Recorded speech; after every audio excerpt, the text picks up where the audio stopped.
Good evening student, BK study point YouTube channel में आपका स्वागत है। अगर ये वीडियो आपको अच्छी लगी तो लाइक एंड सब्सक्राइब जरूर कीजिएगा। दीदी कहाँ थी और क्या कर रही थी?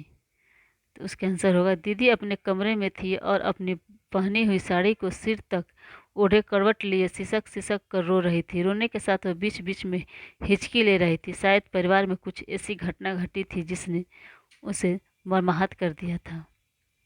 लेखक को मछली का लहरना क्यों याद आ गया? भगु नहा घर में से तीनों मछलियों को काटने के लिए निकाल कर लाया। उसमें से एक मछली को कुएं में डालने के लिए संतू लेकर भाग खड़ा हुआ।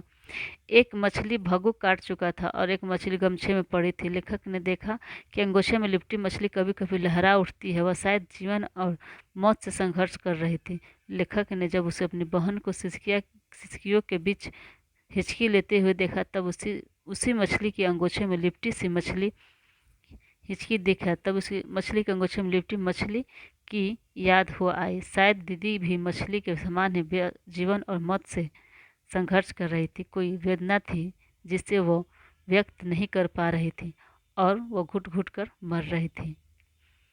ठीक है, तीसरा क्वेश्चन है, बाड़े की तरफ आकर लेखक ने क्या देखा? तो बाड़े की तरफ आकर लेखक ने देखा कि संतू कुएं के पास जमीन पर पट पड़ा था। उसने अपने अपने दोनों हाथों से मछली को छिपा रखा था और भग्गू उसे छीनने की कोशिश कर रहा था। इसके बाद से चौथा क्वेश्चन है, भग्गू को क्या डर था? तो भग्गू को डर था कि यदि संतू ने मछली को कुएं में डाल दिया तो उसे पिताजी से डांट पड़ेगी। और यहाँ पर आइए, फिर क्वेश्चन इसका अलग हो गया। नय किसे कहते हैं? संगीत शास्त्र के अनुसार सहनाई किस वाद्यंत्र में परिगणित होती है? सुशिरवाद किन्हें कहते हैं? सहनाई शब्द की व्युत्पत्ति किस प्रकार हुई? अरब देश के एक वाद्य को जिसे फूंक कर बजाया जाता है और जिसमें नाड़ी नरकट या रीढ़ होती है, नए नाम से जाना जाता है। संगीत शास्त्र के अनुसार सहनाई को सुशिरवादों में परिगणित किया जाता है।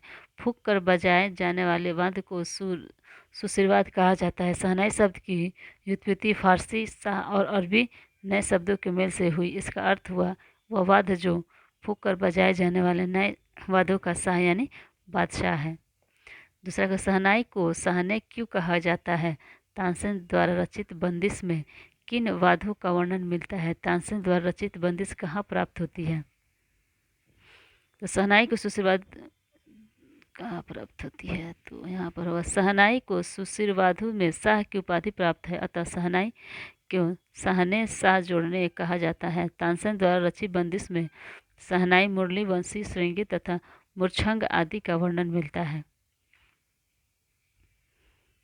सहनाई का उल्लेख बार बार कहाँ मिलता है? अवध प्रदेश में सहनाई का प्रयोग किन अवसरों पर किया जाता है?